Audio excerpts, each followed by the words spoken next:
So here we are today with Tom. Tom, give us a bit of a background on where you're at and what's going on.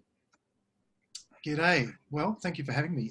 Look, I am, how to start really. So I guess by profession, I'm a lecturer. So I'm a senior lecturer in a college, which is called Endeavour College of Natural Health. It's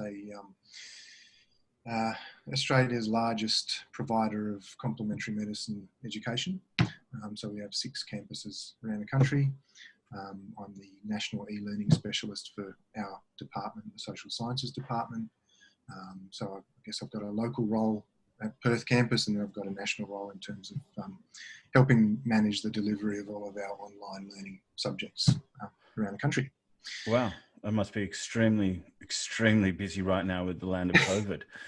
Well, it's interesting because with COVID, our department got shifted to virtually fully online in a 10-day period. Oh, wow. So we used to have both online and on-campus subjects, and then everything got pushed online. So it's been an interesting time, that's for sure. Wow. So does that mean mainly you're one of the lucky ones who gets to work from home more than That's most, right. or? Yeah. Lucky bastard. Jesus. It's a very changeable environment. It's a fluid environment, as they say. So, but at least till the end of the year, we're working. Yeah. Well, I've got to say it's been quite interesting. I mean, look, we're in Montreal, so things have actually started to ease up here. So we can go to restaurants and bars now. You do have to wear some kind of facial masking apparatus of some sort and stay away from everyone. Which makes it's a little bit funny though when you think about the restaurant thing. Is you walk into a restaurant with a mask on, you sit down at a table, you take your mask off, and there's like people all around you. But then you get up from your table and you got to put your mask back on, but there's still people all around you. So it's just like, I'm all for the mask thing and like protecting other people and protecting yourself, whatever, right? But that just seems a little bit ridiculous. Look, they just need a mask with a straw. That's all they need. It'll be sorted. In a way, I think about it is like, how many chances do you have to transmit the disease? And how can we use the mask as some form of barrier protection to, from a statistical perspective, reduce the chances of possible interactions where that disease might get transmitted? So even if you've got it on and you take it off, at least for the times that you have it on, you've reduced the chance of cross-transmission. I've got to just off topic for a second. I call them the Covert Crew, which is anyone from probably about the age of about 14 to about 24, who congregate in large masses anywhere socially and feel the need to huddle, which I have no idea why they do this, but they do. They huddle. They then smoke cigarettes like it's going out of style and cough a lot. And I'm like, oh, COVID crew's back in town. And I don't know, but here it's rampant, like in the parks. If you go for a walk, that's, that age bracket is something a bit special at the moment here. Yeah, right. Well, we don't see that in WA, in Perth here. It's, I mean, our Premier shut the borders, so, quite early on. So nothing in, nothing out. And that has seemed to have been a very smart play, and all of the WA people are really supportive and love it. Beautiful. So we're quite a remote part of the world in WA, so we're a little bit lucky in that sense. Yeah. I think before we get too far off topic, I want to go back to your background, Tom. Yeah. Like, I'm really interested to know more about you and what you've done and what you do right now. Yeah. Well, look, I mean, that's my profession, is that kind of academic role. I also run a national martial arts organisation, a small traditional Japanese-oriented martial arts organisation, along with my colleagues. So we have a couple of schools in Sydney. We've got a school here in Perth, which I teach at, and then we have a new affiliate over in Thailand. Wow. So we practice Judo, Jiu-Jitsu, and also Okinawan karate. Oh, wow. Okay. Yeah. Okay. Wow. Personally, I'm not doing as much of the karate at the moment, but the other guys over Easter are practicing the karate. Wow. Okay. So I know originally, when I originally met you, you were doing complementary or holistic medicine and Chinese medicine. Yeah. That's going back a while now. So I just thought I'd just kind of start by just asking you to kind of break down a few things, because a lot of people get, I guess, confused, about what is meant by holistic medicine. I mean, I think it's in some ways got a bit of an unfair descriptor because of a lot of people who tend to wander around with incense, and I don't think that's quite fair, because there's a lot of people who are very good within the holistic field who have nothing to do with incense. So I thought I'd get you to just... Huh? Incense is great. Oh, yeah. With small doses, sure.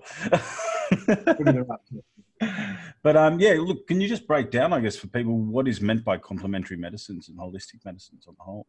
Yeah, well, look, so complementary medicine, I guess, if you want to understand technically what it means, is it's different forms of, you could say, holistic medicine that operate in conjunction with mainstream medicine.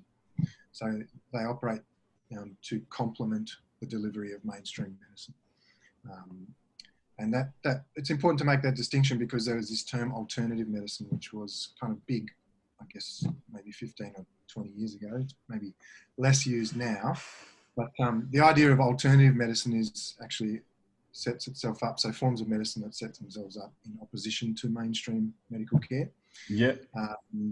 Complementary medicine doesn't like to think of itself like that. It sort of likes to think that we exist to support people who are living in this society that also, use mainstream medicine for their healthcare needs, and the two can work together.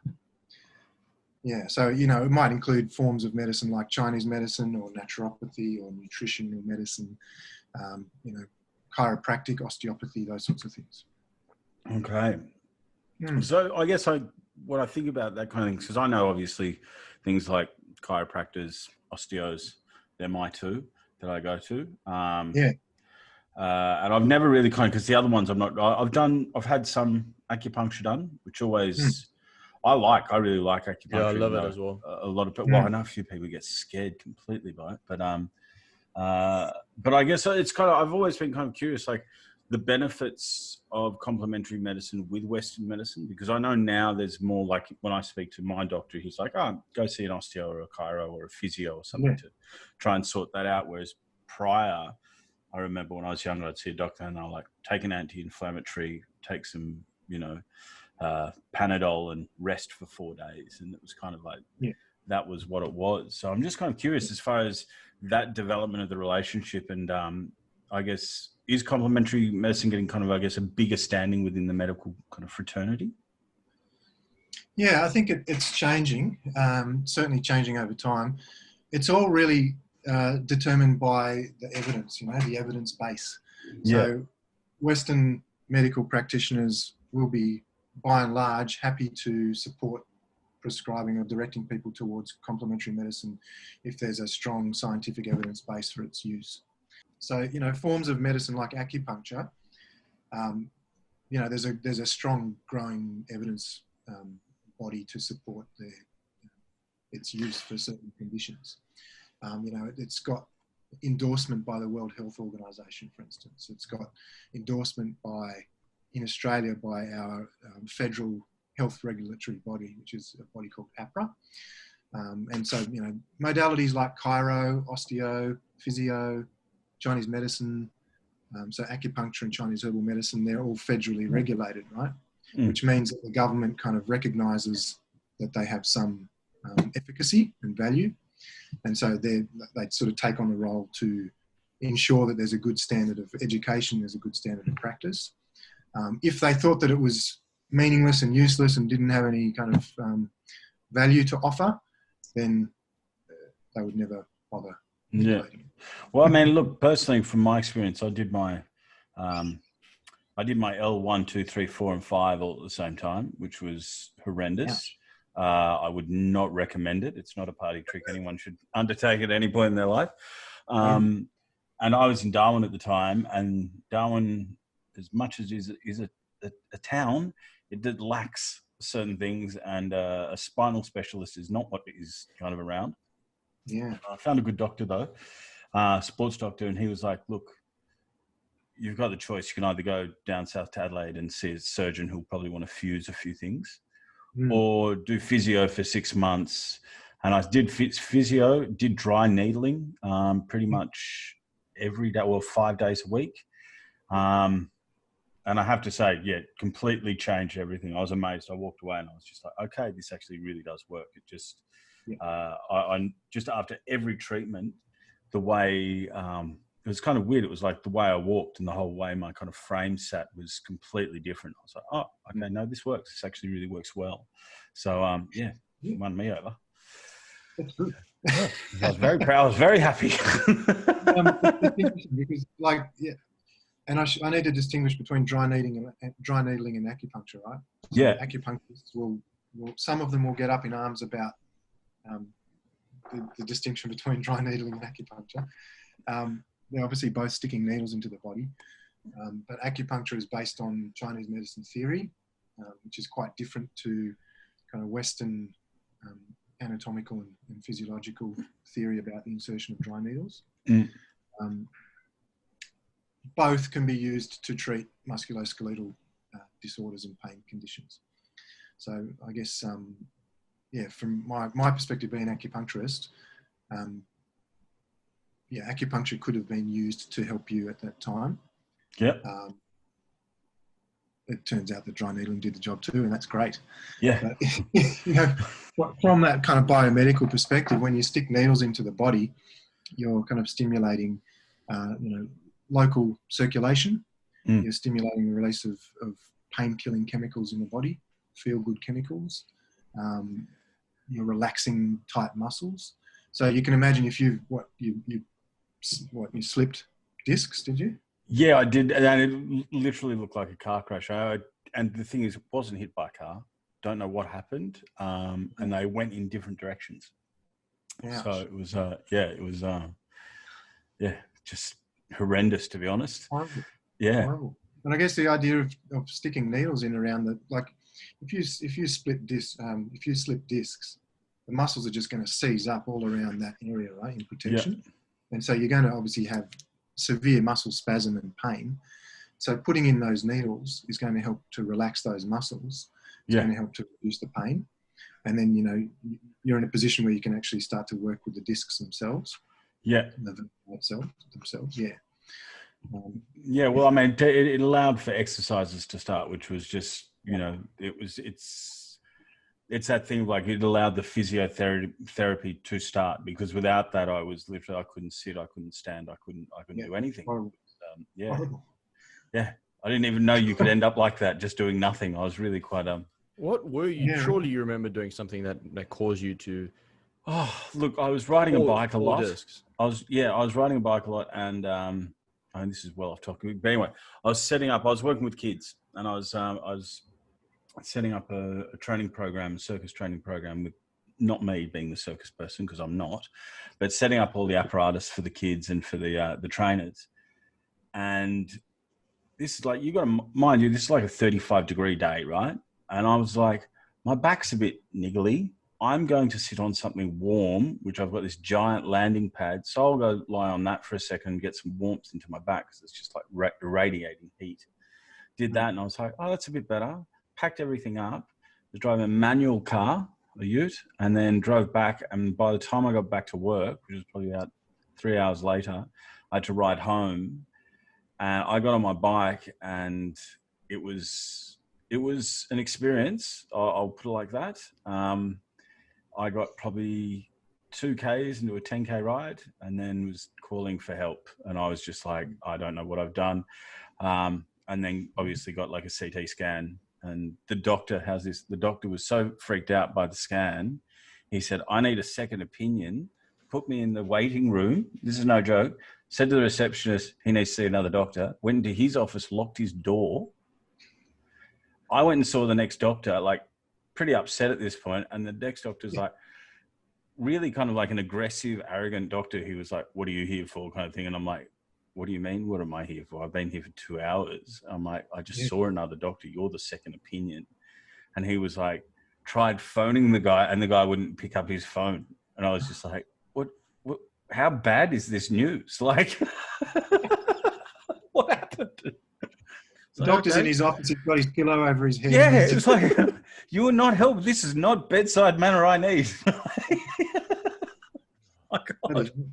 Yeah, it was not so much fun on that one. No. Anyway, so look, moving on. Now, you're kind of, obviously you're a lecturer. Congratulations, you've just finished your master's. Yes. So, tell us a little bit about that. That sounds extremely fascinating. So that's a master's in, the degree is called Masters of Culture, Health and Medicine, but essentially it's a medical anthropology degree. So anthropology really is just the examination of different cultural and social aspects of society. So I guess the cross-cultural kind of interpersonal, political, economic factors that influence stuff that goes on in society in one way or another.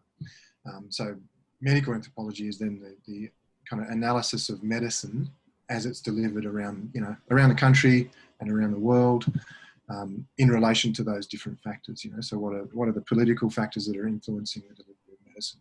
What policy is going on? How are the programs developed? How do they actually influence people, either for the better or the worse? Stuff like that. And a lot of it is based on conducting what's called ethnographic research, where people go in, anthropologists will go into a given community and spend time there, get to know the people on the ground, get to build up relationships with people who know about the thing that's being investigated, and sort of develop ethical and culturally sensitive research that programs could then be built upon. Okay. Wow. That's intense. That's really intense. So, just out of curiosity, what exactly what was your thesis on it? So I know, obviously, apart from this, because that's extremely broad. Yeah. It is very broad. Absolutely. Massive field. My master's was a coursework master's, so I didn't actually complete a thesis per se. But many of the subjects were kind of like, you could regard them as mini theses. Wow. So the most recent one that I looked at was Genomics Research in Indigenous Australia. What is that? Genomics. I don't even know what that word is. Yeah, right. So genomics is the study of the human genome, right? Okay. I've never. Okay. Some genetic description of what it is to be a human. Okay. And so all humans across the world, right? They have 99% similarity in their genetic makeup. Yeah. And tiny percentage of difference. And so biomedical researchers are interested in looking at the difference. Yeah. The purpose of doing genomics research in the first place is to firstly understand or get some kind of biomedical appreciation, biological appreciation of different groups of people around the world and their histories. Yeah. But also to potentially develop new medicine based on people's very specific genetic identity. So there's this idea of personalized medicine, where medicine can be designed specifically for the individual based on their genetic structure. So that's an interesting idea, right? Yeah, very much. The problem is that when it comes to looking at people from Indigenous backgrounds, there's a conflict that exists around identity. So genetics research uses technology, which is funded by people with a lot of money and with a typically Western education, to come up with some kind of biomedical definition of what it is to be something, like what it is to belong to a certain cultural group. Whereas the people that exist within those cultural groups don't necessarily subscribe to those ways of seeing. Okay, They have their own histories, they've got their own traditions, they've got their own self-definition, which don't necessarily marry up with this biological definition. And so then it comes down to this kind of political and power struggle. Often the Indigenous communities being researched are colonized communities. Yes. This kind of research is a continuing colonizing project, right? So continuing attempt to assert some Western frameworks and power onto groups of people who reject that power and who've been harmed by that power over, generations. Yeah. So, there's a lot of kind of meat in there. There's a lot of intense,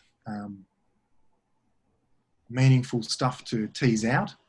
Because on the one hand, you have the capacity to potentially develop really useful medicine that can just be tailored to the individual all across the world, which is great, but it's also really expensive. I mean, you've got people who have, like Indigenous Australian societies, 40 to 65,000 years of their own cultural traditions, which stand to be further harmed by the assertion of these forms of medicine upon them. Okay. They don't, have full autonomy in the process, Yeah. Well, at least I know about that side of things. Yeah, from working. I thought you might. Yeah. Yeah. Well, it's really interesting. I mean, we had when I was working up in where was I? I was in Jabiru. Just outside of there, I can't remember which university it was, but they went there and they did a dig just to kind of see what was in what is known as the oldest continued living spot in Australia. It's about 50,000. They went about 5 meters down. And it's an amazing spot. It's like you've got literally contact art on the wall, which is just like, I've never seen contact art between like traditional to like, settlers coming into that area, considering there wasn't a road into that kind of area until 1970. So you've got to think how kind of remote that was for quite a while. But they dug down and they found full skeletons and skulls and everything, and it dated back. I think they had it down to about 55,000 years, something like that, of people living there. And again, a thing of looking at the genomics, as you said, of it. And there was, I know from speaking to one person who was very interested to see, because obviously you've got Ranger uranium mine up there, and he was really interested to see how much background radiation was still present, say in this instance in the teeth of the skeletons, to see from that period of time, to see what the effect of the mining had on locals now, for instance, as far as how much background radiation was now within the environment. Because obviously, you've got a massive tailings dam, you've got, seepage, things like this. So, very interesting stuff as far as up there, how they were looking at it and what they were trying to kind of grasp. As far as also, how the communities were, I guess, framed out in that period, like as far as the marriages within the different groups and things like that. But yeah, very interesting, very, very interesting. So yeah. Sure. So just out of curiosity, quickly, what made you decide to go into this field? Because like for me, like I can't imagine you being like a young kid doing judo, whatever, thinking this is exactly what I'm gonna do when I grow up. You know what I mean? So what's the process of you getting to this, and why this field? Yeah. Well, it's a really good question. I guess I did martial arts, still do martial arts, and as a youngster, I got very interested in the philosophical kind of cultural aspects that surrounded East Asian martial arts, as many young guys probably do.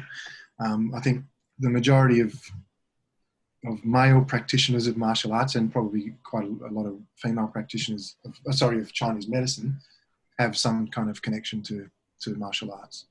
So it's pretty typical in that sense. So that pulled me across into studying Chinese medicine.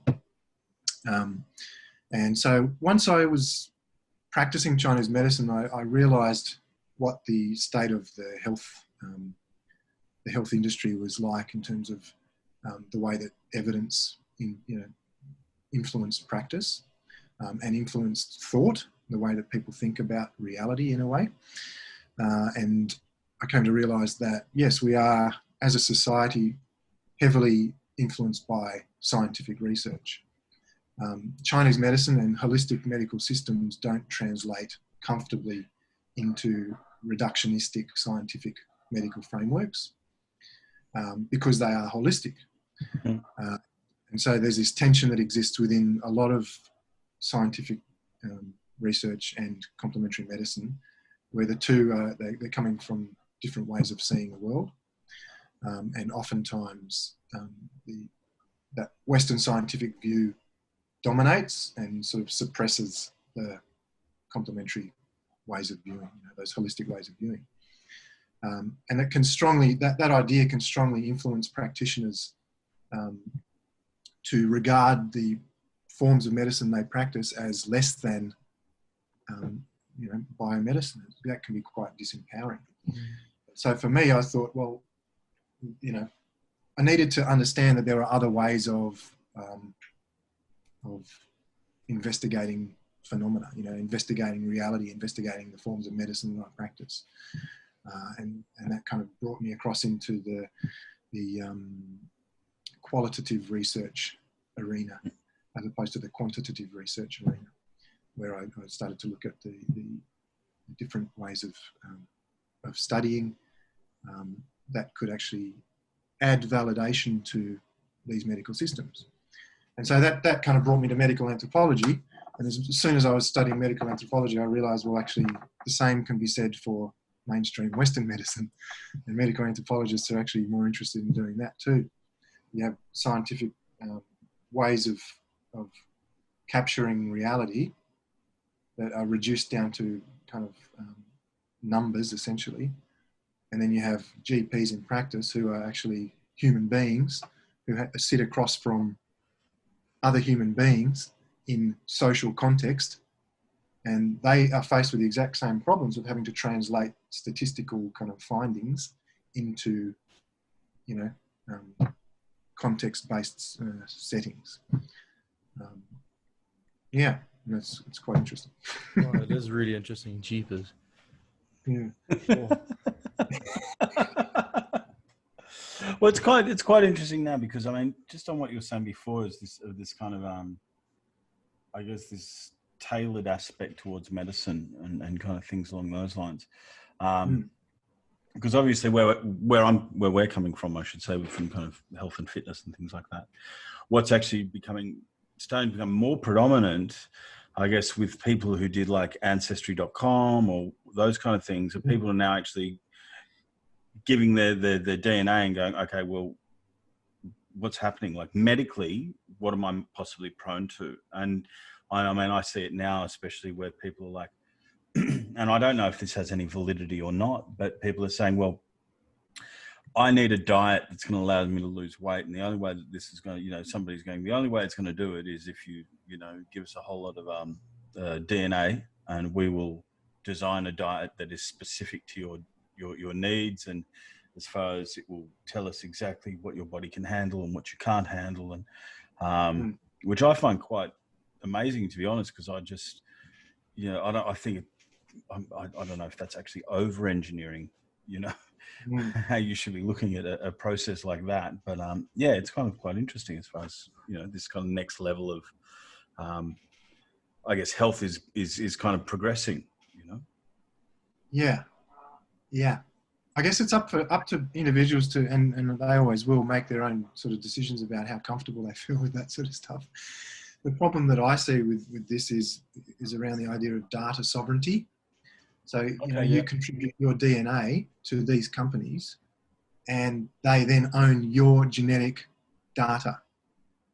And how much do you trust them to be using that information in an ethical way? Are they going to do it just for what they say they are? Yeah. What are they going to do with it afterwards? How are they storing it? How secure is that storage? Who else has access to that data? What are they going to do with it? You know what I mean? So, and this is part of the problem with indigenous genomics. It's the same thing. Indigenous societies have had their data mined, and so genomics data mined, used, and then used for totally unrelated stuff without their consent being given. It's a significant problem. So, personally, I stay well clear of that stuff. I'm like, I don't want to give that information away to corporations that are kind of motivated by making more money. I've already done the ancestry.com. So just to talk about the DNA stuff. So the first thing I want to say is, like, in my beliefs is that you can eat any diet you want to eat, but as long as if you're eating more calories than you're spending, you're not going to lose weight at the end of the day. Energy in, energy out. Yeah. Like that's the law of thermodynamics. You can't break it. That's the first thing. So like you can spend as much money as you want seeing where your genes get traced back to for 20,000 years. Nothing's going to change if you don't eat less than you're spending. So that's the first thing. Second thing is, like I'm really, really curious, and I might sound a little bit ignorant by asking this question, but like what could they do, and what do they do with information, like DNA information, like you were saying, with indigenous cultures and regions? Like what do they do with information? So it gets stored in massive biobanks. Yeah. So it gets typically taken away from the community that's being researched, and then I think there's a massive biobank in Paris. Okay. Or there's local biobanks in Australia that might house that information. And then it's kind of like any data. It's like, how can we utilize this data to satisfy our urge to research into particular areas?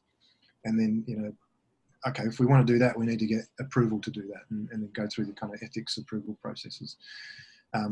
It's kind of like a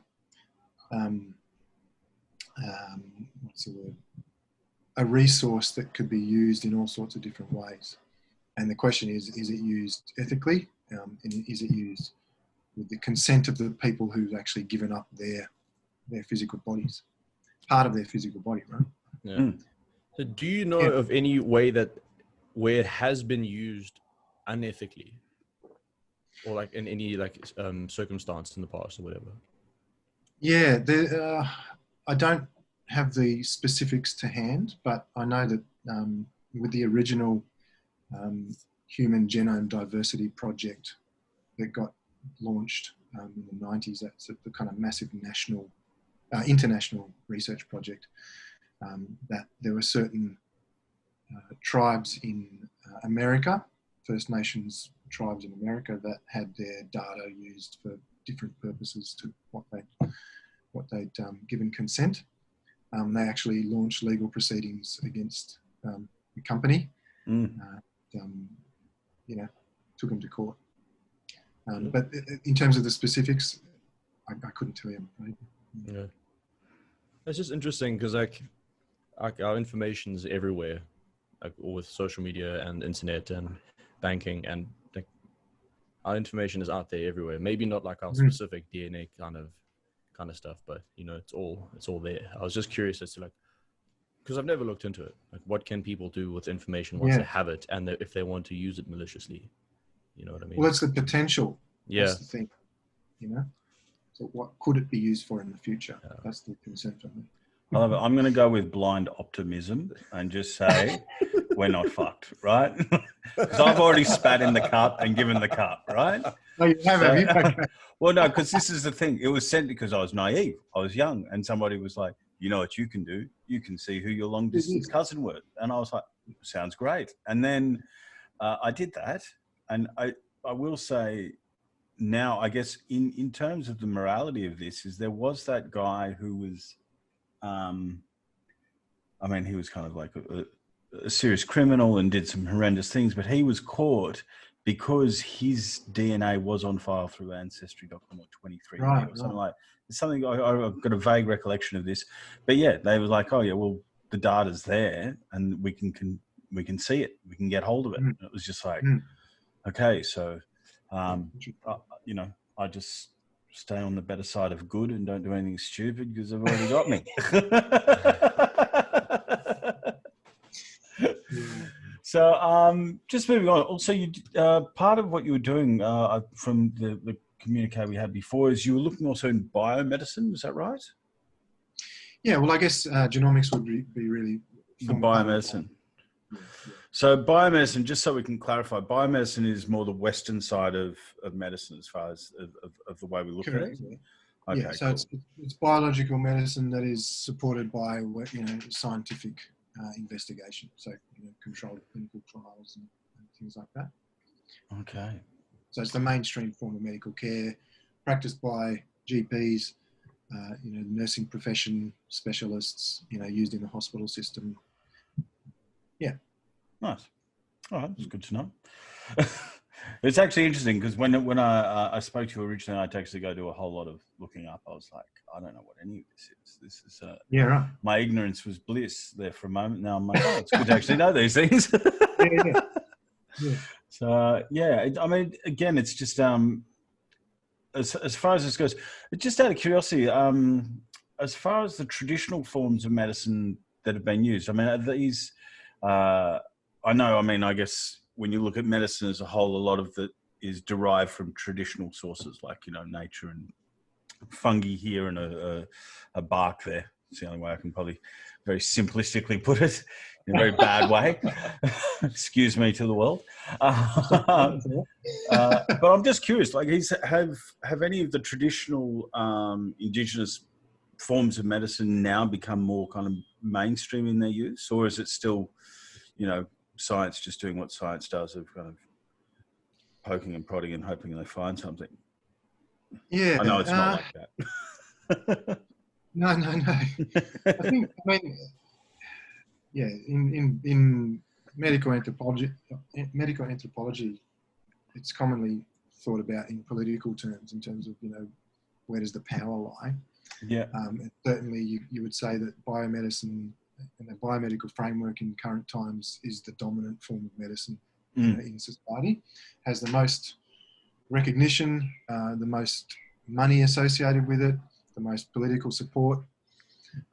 But democratic societies, humans are going to make their own choices, hopefully. And in Australia, 50% of the population regularly use complementary medicine in one way or another. Oh, nice. So the public votes with its feet. Do you know what I mean? Yeah, absolutely. And so that's been the case for 20 years. Yeah. And that's some form of endorsement, I would say.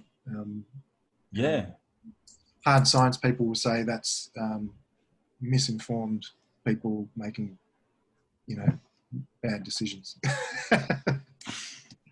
and the haters are the optimists. Yeah.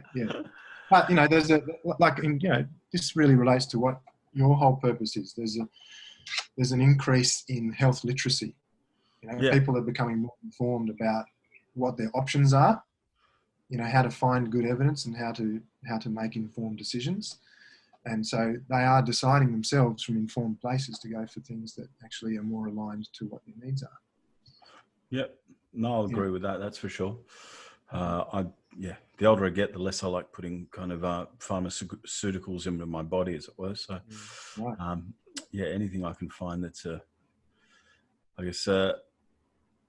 less hectic on my system, I'm always in the positive for, to be honest. Yeah, definitely. I just find that, there's a lot to be said about building up kind of,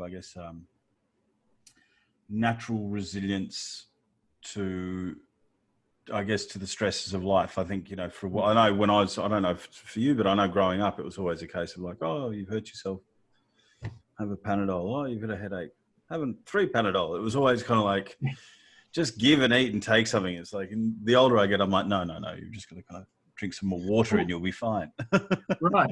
And, coming back to acupuncture, like you could take some kind of internal pain medication, put into your system, or you could get acupuncture needles, put into your muscles. And once they've done their treatment, the needles come out and it's your own internal opioids that are actually managing your own pain. Yeah. It's minimal intervention, it's minimal kind of external stuff going into your system that sits there and does whatever it does. Yeah. Well, I think it's also the thing. I think when I look at it now, as I get older and I start to kind of understand it, for a long time, it's that progressive thing of just treating kind of the symptom, not the actual problem. It's, if that kind of, makes sense. It's like, you've got a headache. Why do you have a headache? Oh, possibly because I drank too much beer last night. Okay, well, did you drink water? No. So what are you going to have? I'll have some pharmaceuticals and that'll sort me right out. It's like, hold on, just drink some water and sleep a bit and you'll be fine. Yeah, precisely. I guess that's the one of the functions of complementary medicine forms. They're holistic. So if they're any good, they'll treat the manifestation, but they'll also look at treating the underlying cause. So you've got headaches. Why do you have headaches? Oh, I've got headaches because I'm stressed and I've got, muscle tension in my neck and shoulders. Okay, so here's some stress management tools. Here's some physical treatment for your neck and shoulders. Here's some dietary adjustments you could make to reduce the way that you respond to stress. That sort of.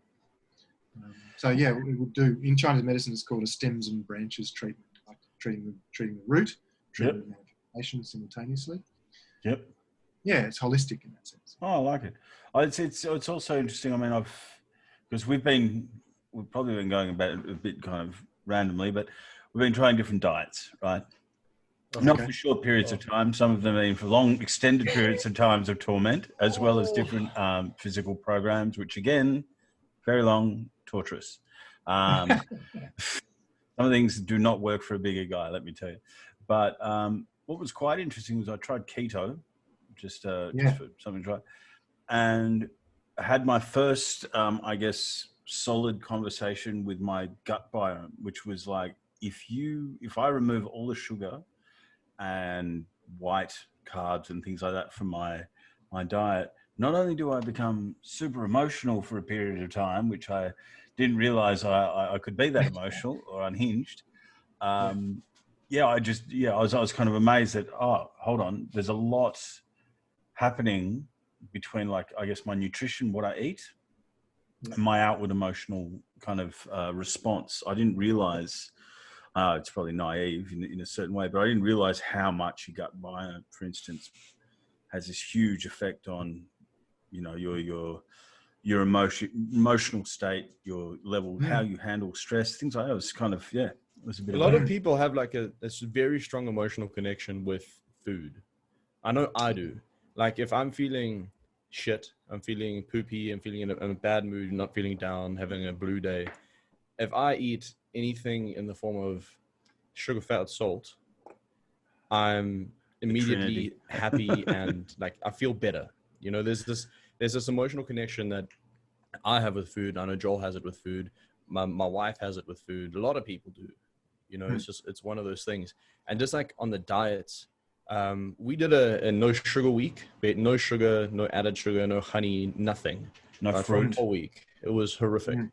And it really affected me. And then we did keto. Joel lasted a month? A month on keto.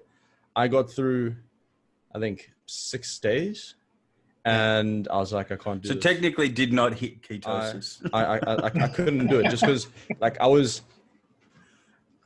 I was a bastard. After the 4th day, I was grumpy. I wanted, because I have either oats. Detoxing, mate. Oh man. My breakfast is oats or French toast, So without the bread and without the carbs, I was just miserable. And it's just probably the biggest emotional connection with food that I have is through sugar. You remove the sugar and then the world ends. Well, it feels like it's ending, but then after a period of time, you actually adjust. Yeah. And you stabilize. Yeah. Yeah. If you give it long enough. Yeah.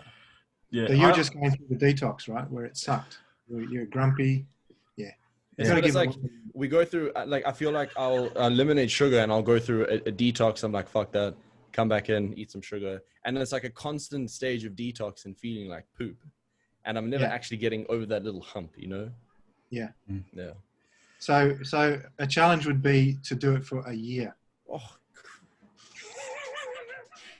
How about 6 months? Can we find some middle ground on this, guys, please? How's about starting with baby steps and taking it a week and then pushing that week to 2?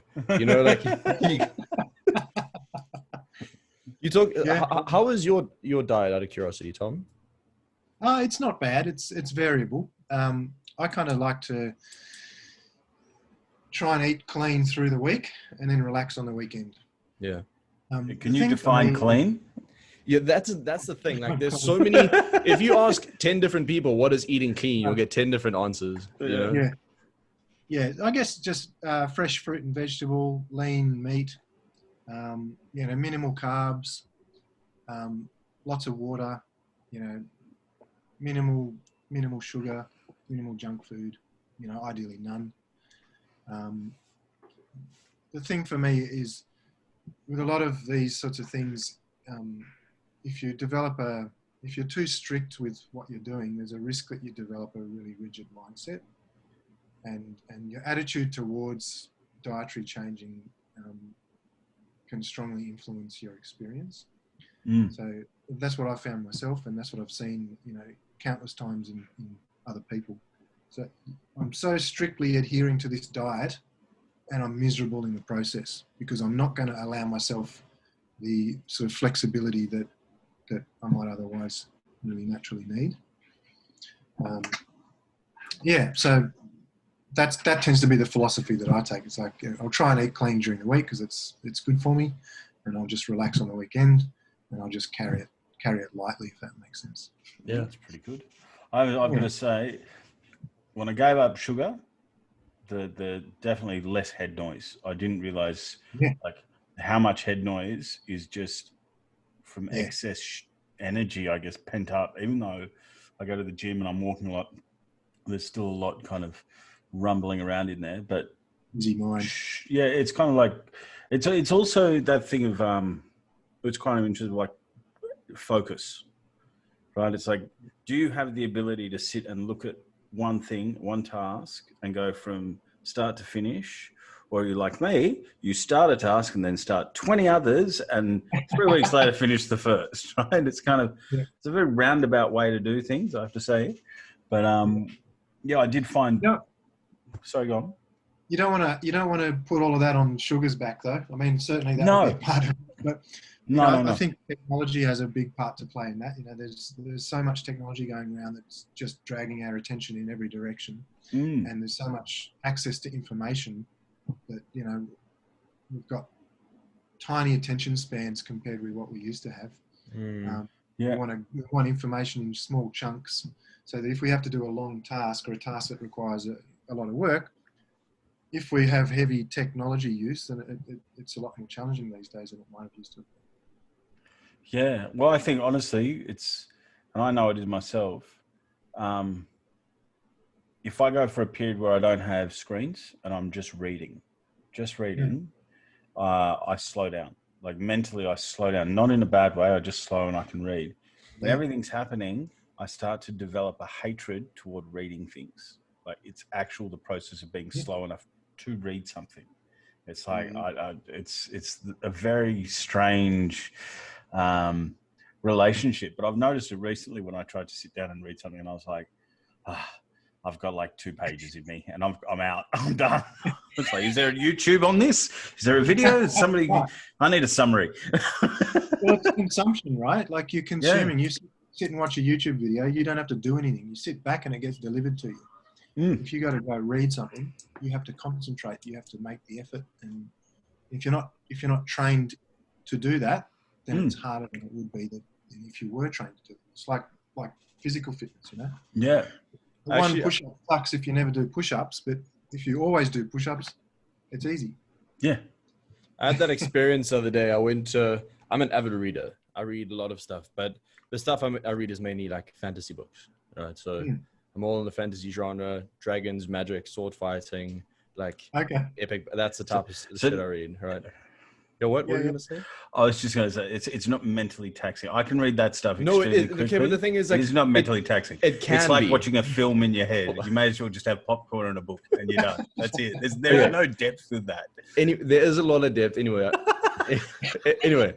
what I was trying to say is, last weekend I went with my wife a couple hours outside of Montreal, and we had a spa day, and we went to like this was basically like thermal pools with 50 different types of saunas in a forest.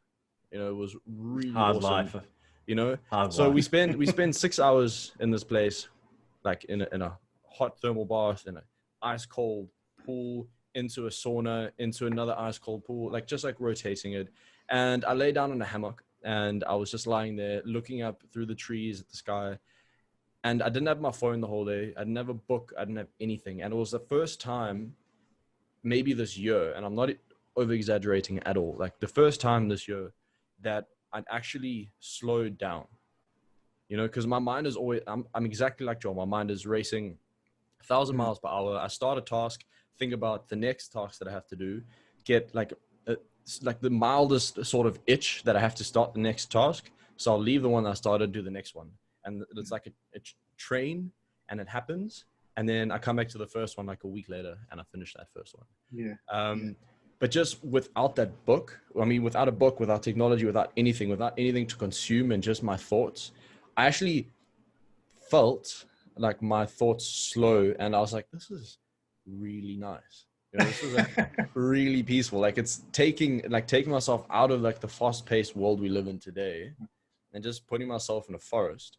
I was like, well, I have a funny thing about it, because it's like we say we live in a fast paced world, but I don't know if it's a case that we live in a fast paced world or we just superimpose this feeling of having to be in this kind of sense of urgency. It's like, you've got your tasks, do your tasks. If you can, I should say, start and finish it, it's done, you just move to the next. But the way, and it's not just us, I see it in everybody, this kind of rampant urgency. And that causes this constant sense of anxiety, because you're like, I haven't finished that. I've got to go do that again. I've got to go do this again, you know? So, I'm trying to do the rule of three, right? What's that? Choose three things, right? So you'll have your primary action of the day, a secondary action, a third. So it might be, you know, for what I'm doing now in the middle of lockdown, gym is my primary action of the day. My secondary might be French, right? Because I've got to do some French. And my third is going to be some kind of, you know, I've got to cook dinner, I've got to do shopping. It's like, they're the three main the tasks I have to get done.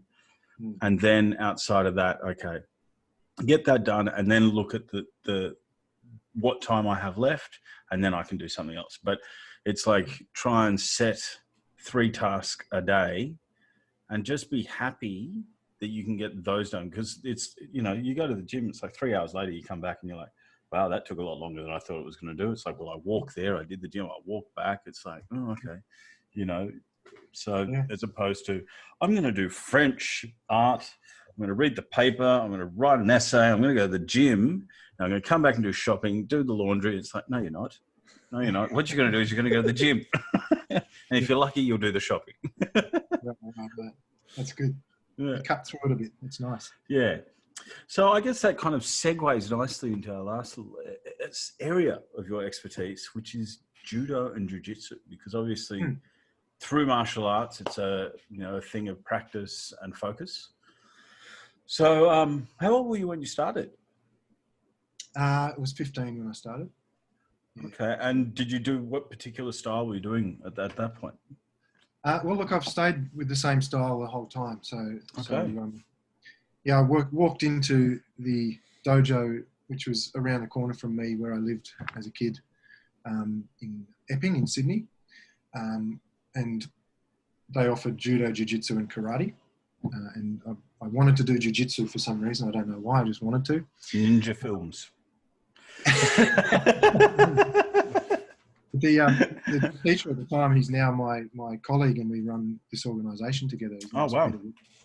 He said, well, if you do jiu-jitsu, you really need to do judo and karate as well. And I said, well, I want to do judo and karate. He said, well, perhaps just pick one. So I picked karate. So I did that for a couple of years, and then I got into the judo and jiu-jitsu a couple of years later. I've stuck with it ever since. Why was the recommendation you should do karate as well as judo? Or, do judo and karate before jiu-jitsu? Well, at that time, that was the requirements in order to actually do jiu-jitsu within our school, was that you need to have had sort of experience of a few years at least with both the judo and the jiu-jitsu. The judo and karate. So judo is all about throwing and rolling and chokes and arm bars and stuff like that. Karate is about kicking and punching. Yep. And the way that jiu-jitsu was trained at the time was utilising skill sets from both of those other arts, but with a sort of self-defence kind of focus, really.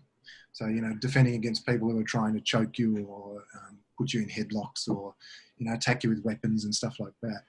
And you'd need to be able to draw on the ability to hit or kick or throw, and combine those things, pin on the ground, that sort of stuff. So it's like recognized prior learning sort of stuff. Yeah. So currently, what level are you at? Or what belt do you attain? Well, judo I was graded to 4th degree black belt by my previous teacher. And that's something that was what's called an in-house grading. Yep. So it's not recognized by our federal judo governing body, which is a different conversation. The jiu-jitsu, I was actually given a title, and the title is Kyoshi. So Kyoshi is a title which means teacher. And so my instructor over in Japan awarded me that one. It's given at the level of San Mokuruku and Yon Mokuruku. And so to really explain what that means, I have to explain what the traditional style is and how it differs to, what people typically know. So the style of jiu-jitsu we do is called Sosuishi-ryu Jujutsu. It's what's called a Koryu style, which is a pre-modern system of like ancient Japanese martial arts. So it's 370 years old. It's gone through 16 generations of familial inheritance. Wow. So the current inheritor, the 16th inheritor, is the many, many great-grandson of the original inheritor back in 1600s. Wow. So it's this really rich cultural martial arts tradition. And in Japan, it's considered to be an intangible cultural asset. So it's like recognized by the Japanese government as this storehouse of priceless cultural knowledge of Japan. And so the grading system that they use is what's called the Mokuruku Menkyo grading system, which is different to the Dan ranking system, the colored belts and black belt ranking systems that we see in modern martial arts. And so they have Sho Mokuruku through to Go Mokuruku. So that'd be like 1st level Mokuruku up to the 5th level Mokuruku. And that's their ranking system. Yep. And after that, they have what's called Menkyo, which is like a license of complete transmission of the art. So you've received all of the knowledge of the system and you have autonomy to do whatever you want to do, essentially. Okay. Wow. Create your style or continue that style. It's up to you then. So the rank that Kyoshi is given at is at the levels of the 3rd and 4th Mokuruku. Okay. Wow. Okay. Yeah, it's interesting, right? I thought it's not widely known about, so I wanted to kind of take the time to explain it a little bit. Yeah. It's I'm engrossed, please. Yeah. I like it. Yeah. So I've got to ask. It's one of those things because obviously I don't know. I probably like Luke. I know Luke does, but I watch MMA here and there, and I am aware of the contention between the gi and the no gi.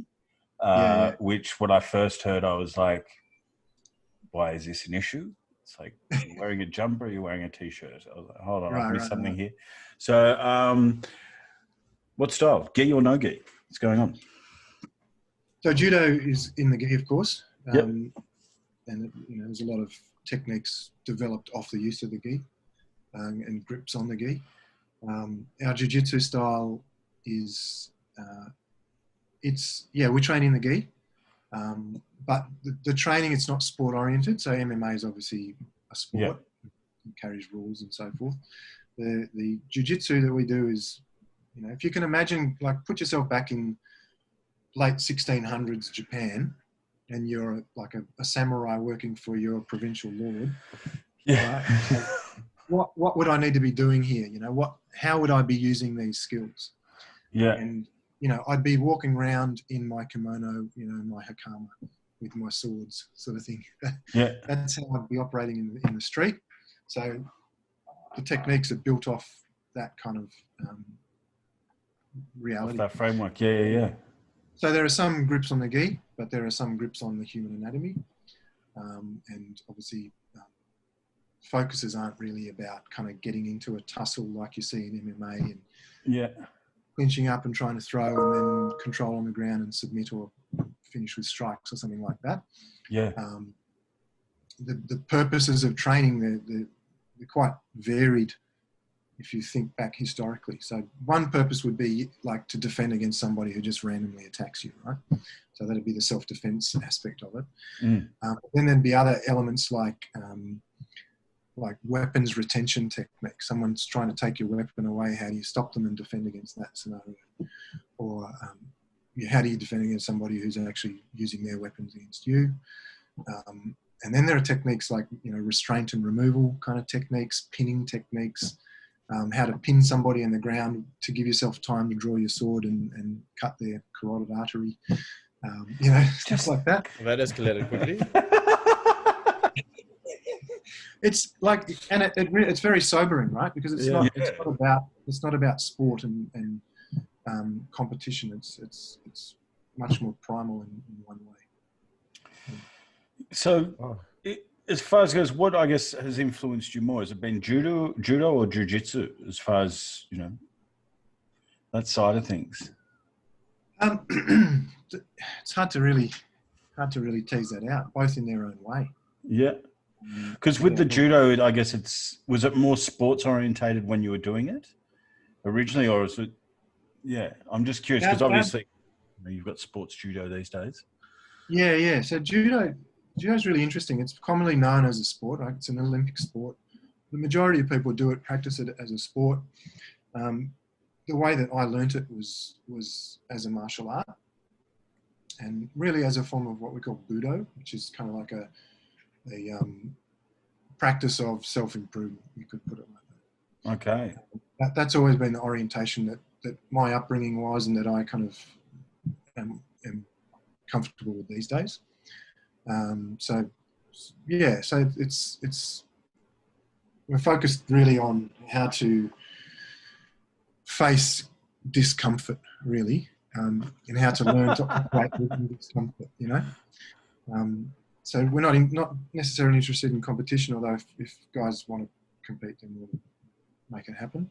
Yeah. But the process of turning up to the dojo, getting on the mat, actually fighting with people who are trying to cause you harm, in a live kind of, albeit controlled setting, it causes you to need to face your own fear. Yeah. Your own discomfort, your own pain, and how to get up and keep going despite that. And so that actually teaches you, many, many useful skills like resilience, and wow. fitness and, all those sort of physical things, but also, kind of quick-mindedness, quick decision-making, commitment, like all that sort of stuff. Yeah. That's what the focus is. It's funny. So we have a judo school, literally 2 minutes away from my house, 2-minute walk away from my house. So I walk up my house, turn right, and I'm there, right? And then across the street, there is an acupuncture lady who does like acupuncture, whatever, and Chinese medicine, right? Yeah. Literally 2 minutes from my place. Great. There's a 95% chance I'm going to go visit the school and the acupuncture therapist tomorrow after the school. Great, man. I'm happy to hear it. It's hearing you, you speak so passionately about judo and martial arts and stuff. And the way you described how they taught you and what it was about, is I want to do that, I want to do it as another form of physical activity and exercise. Yeah. I mean, judo is a hard art. There's no doubt about it. You go to a strong judo club, you will get fit and strong, no doubt about it. In a way that you wouldn't if you were just lifting weights, for instance. Yeah. It develops your anaerobic and your aerobic capacities simultaneously, and you can cross train for it. But the way that you become good at it is by doing it. And it enables you to, like I was saying, to kind of deal with adversity. Yeah. You can imagine people, if you're pinned on the ground and somebody's just totally manhandling you, you're on your back, you don't feel like you've got any way out. You panic, right? You start breathing really quickly. You start making unpredictable movements. you run out of energy, and then you just get smashed. Being in that position over and over and over, over years and years and years, it teaches you to actually switch on your executive functioning, that part of your brain that encourages you to be calm under pressure, and teaches you to actually use your rational mind within a really unpredictable, uncontrolled situation to get the outcome that you're looking for. And, that's like really useful in the dojo, but that's just inordinately useful in everyday life. Yeah. Because I was going to say, like, I go to gym now with Joel, and like, we're getting strong, we're getting like really strong, but we're not using that strength anywhere. Like we're not using it besides to lift that weight, to do the deadlift, to do the bench press. I'm not actually applying that strength to anything. And I've got a couple of friends back home in South Africa that they are incredibly strong. Like, they could pick me up and throw me like 5 meters or whatever. But you put them in the gym, they wouldn't be able to bench like 60 kilos. They wouldn't be able to deadlift 100 kilos, So there's this, like, I want to be able to use my strength in one aspect and then use it in another aspect as well, and just learn a totally different method of using my body, Yeah, I guess it's, from a grappling perspective, it's about functional strength. Yeah. Like, how can you use it? And you need to, like judo, you're trying to throw someone, pick them up and throw them like explosively when they don't want you to, and when they're trying to do the same thing to you. And, you have to be really quick and really strategic. You have to set up a condition where you can actually do that. And then you have to be fully committed to it. And it requires a massive output of effort right at that moment. And you develop whole body functional strength and fitness. Yeah. Good. So I just want to ask, and this is probably just a no question really, but as far as judo, any judo, so here obviously the closest one to me, I think, is Brazilian Jiu-Jitsu and stuff like this. But in particular, all of those things is like, is there any particular style of judo, or just judo as a whole is, a good recommendation? Or do you have any thoughts on it? It depends on what you want. I mean, if you want to compete, then I would say go to a competitive school. Yeah. If you want to do judo for the art, then I would say find maybe a more traditionally oriented school. So to become really good at competition judo, you have to focus your training on, developing your game, which is like a subset of the whole judo syllabus, really. Mm-hmm. And people become highly skilled at a small number of techniques that they can use really, really effectively. Yeah. Judo syllabus itself is way larger than that. And so traditional schools will be like oriented towards practicing everything. Okay. So they won't become like an elite athlete at any of it, but that's not really the purpose of them doing that training. Okay. So that's where we're oriented. Yep. But having said that, we like to focus, and people do have pet techniques that they develop and so on. Yeah. It's just about, what it is that you're looking for, really. I think just like you'll go to some judo clubs and they won't be particularly aerobic. There'll be a lot of standing around and talking. And then you'll go to some clubs that are just training the entire time, and you feel like you've been smashed by the time you're finished. Yeah. I like to find a middle ground. Yeah, right. Like, I want to work hard, but I want a drinks break. You know what I mean? If someone brings me an orange, I'm going to stop. I'm going to have the orange. You know what I mean? It's like football. We're not half time. I mean, responsible sporting clubs will take care of that need. Yeah.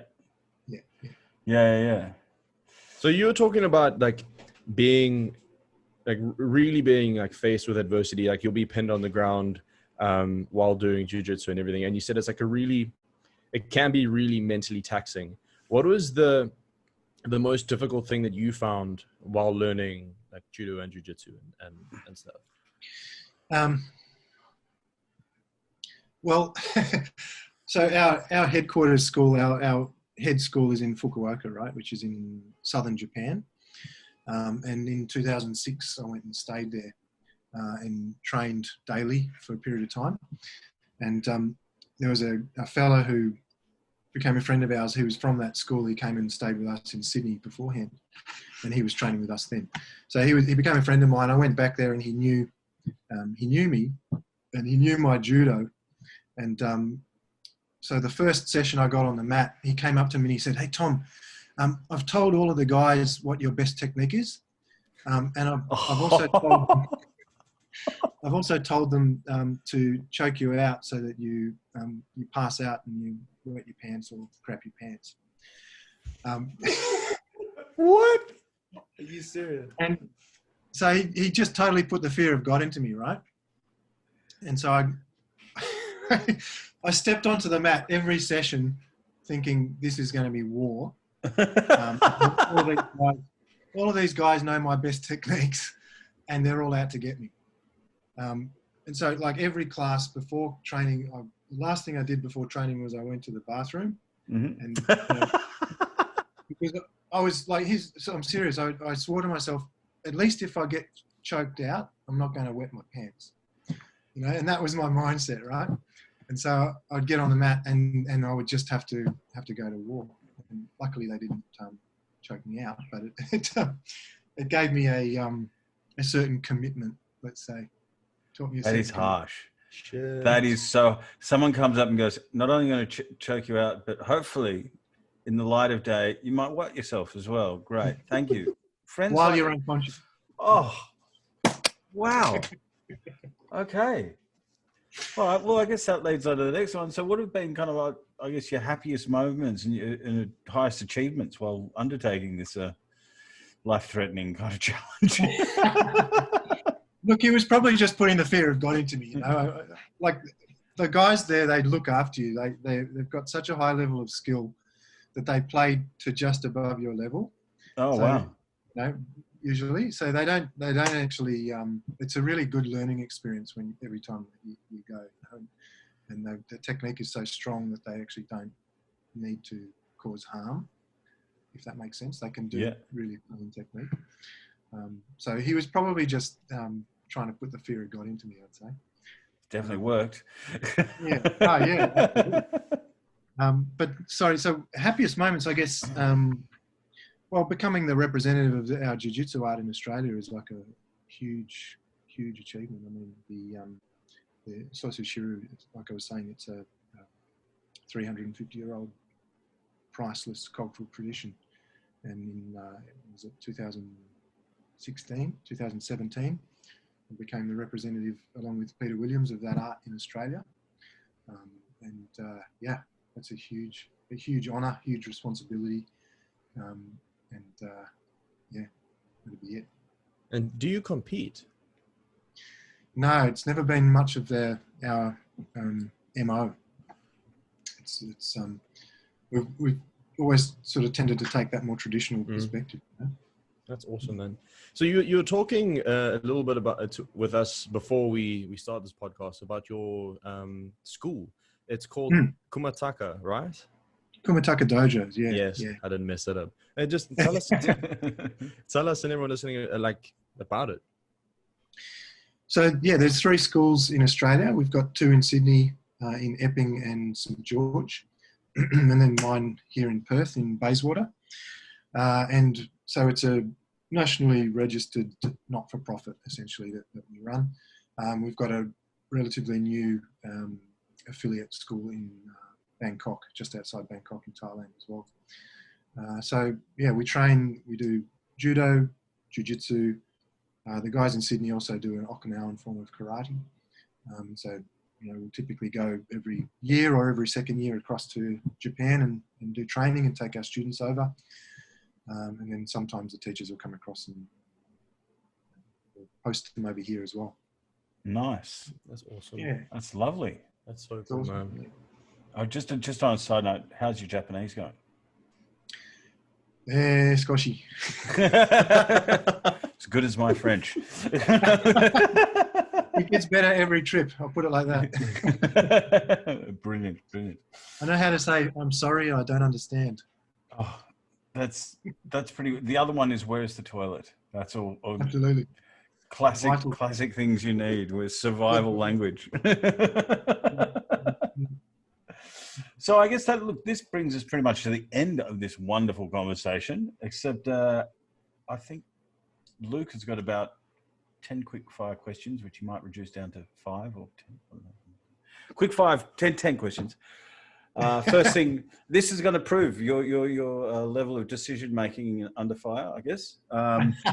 Okay, so it's like the first thing that pops into your head. Like, don't think about it. Just say like, boom. Like, we won't judge you at all. Much. Maybe a little bit. Okay, no, but in all seriousness, like, it's just like rapid fire questions. Don't really need to think about it. Just like, let's go for it. So start off. What is your favorite cheat meal and drink? Probably pizza. Yeah.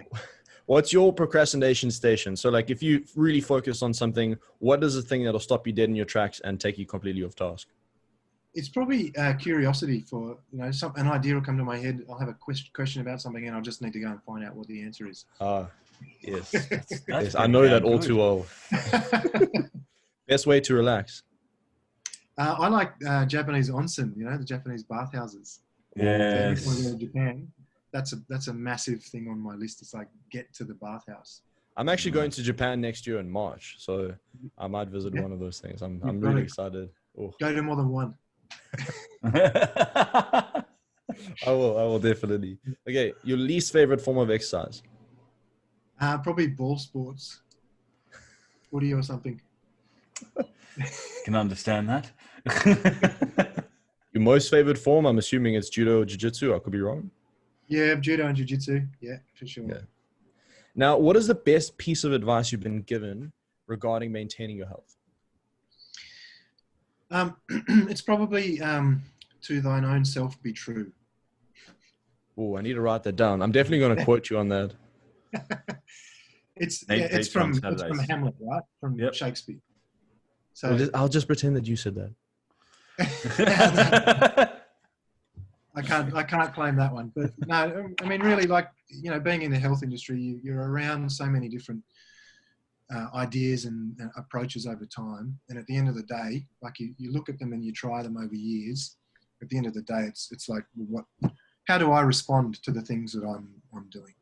Can I, do I respond well? Do I feel good doing this? Do I feel healthy? Is this good for me or is it not? Does it add to my vitality? Does it not? And that's what guides me now. Nice. And on the complete opposite side, what's the worst piece of advice? I can't really think of anything, to be honest. Well, that's great. Yeah. You haven't been let down. There's probably been many, but nothing jumped to mind. Awesome. Your favorite author or book or anything? I don't really do favorites. I'm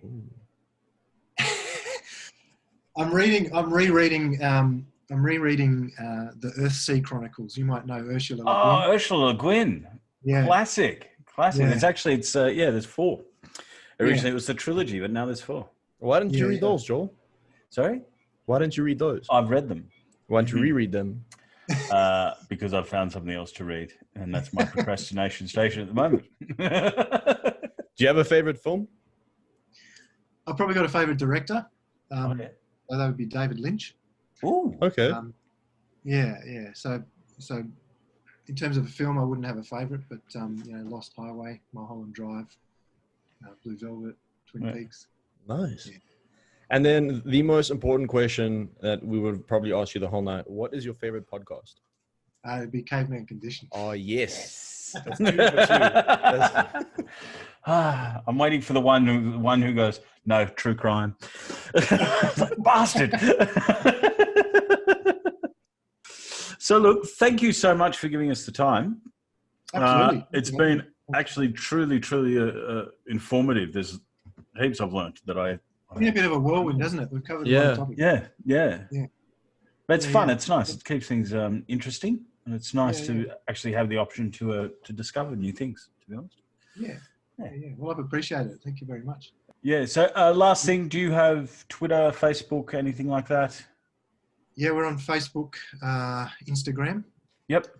Twitter, not as active, but yeah, I can provide Facebook and Instagram. Great. We'll put those in the show notes. So anyone who's interested, you're in Bayswater in Perth, Epping and St. George in Sydney. And if you're ever in Bangkok, there's a new one there as well. Yeah. So, look, thank you so much for your time. Have a lovely day. We'll have a great evening. And we'll talk to you soon. All right. Sounds good. Cheers, mate. Yeah. Ciao.